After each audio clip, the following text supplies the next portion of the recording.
Assalamualaikum warahmatullahi wabarakatuh. Perkenalkan, nama saya Ana Fidiani, NPM 1811070191. Saya dari Prodi Pendidikan Islam Anak Usia Dini semester 4 kelas E UIN Raden Intan Lampung. Di sini saya akan menyampaikan materi tentang metode perkembangan fisik motorik anak usia dini dengan dosen pengampu Ahmad Wan Rizky Muharani MPED.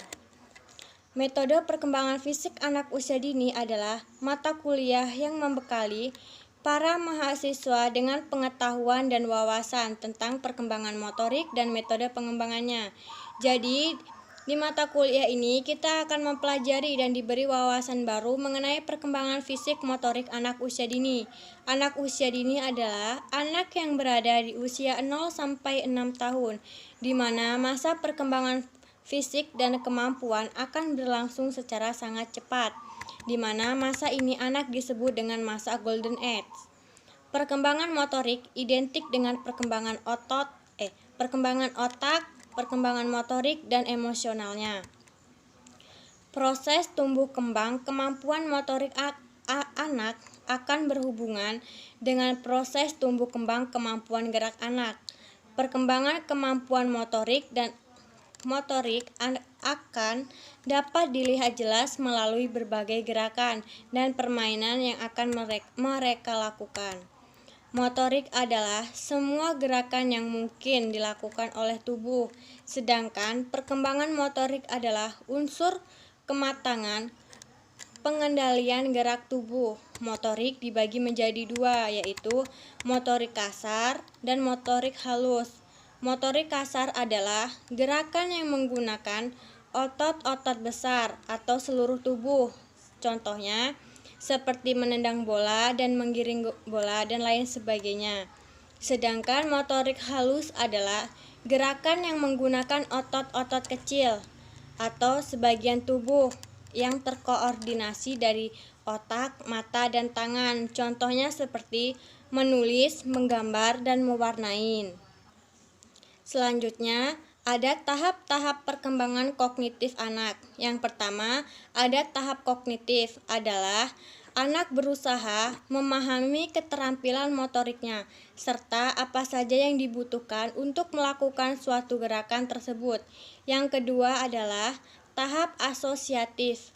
Tahap asosiatif ini, anak banyak belajar untuk mencoba-coba, kemudian melarat gerakan yang dilakukan sebelumnya. Jadi, di tahap asosiatif ini, anak akan melakukan sesuatu hal yang untuk mencoba-coba.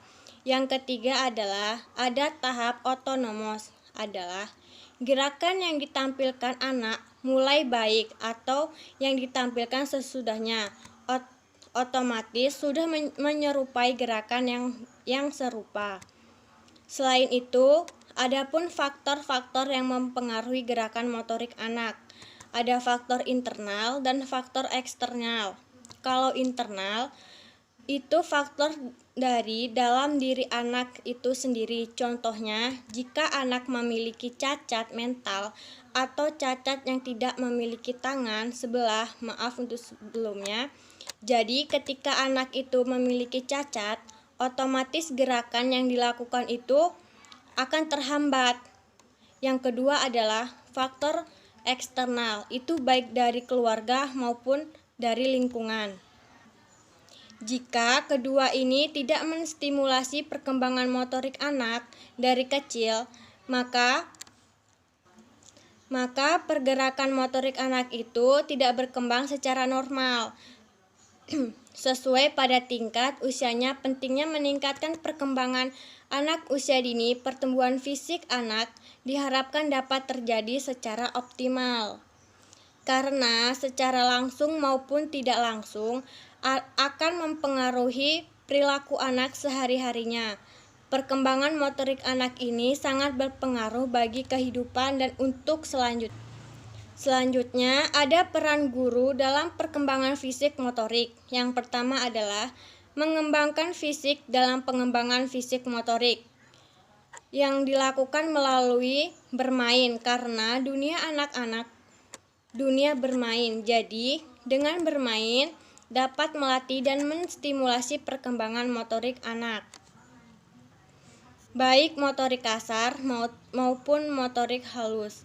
Yang kedua itu menentukan aktivitas fisik atau olahraga yang dapat dilakukan oleh anak sesuai dengan pertumbuhan dan perkembangannya. Jadi, permainan yang dilakukan untuk anak itu harus sesuai dengan tingkat anak usianya. Jika tidak, maka anak akan mengalami kesulitan. Yang ketiga adalah menumbuhkan minat anak terhadap berbagai kegiatan motoriknya. Anak seperti berolahraga, menggambar.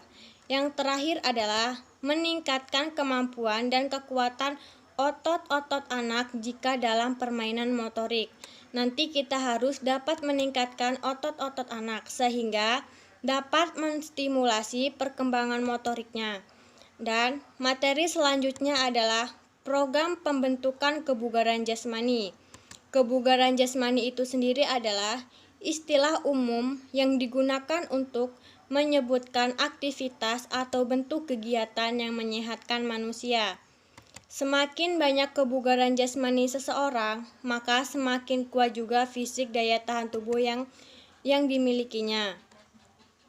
Unsur-unsur kebugaran jasmani yang perlu dipahami oleh guru dan pendidikan anak usia dini itu ada yang pertama kekuatan, daya tahan, kecepatan, kelincahan, dan kelenturan, koordinasi, serta keseimbangan.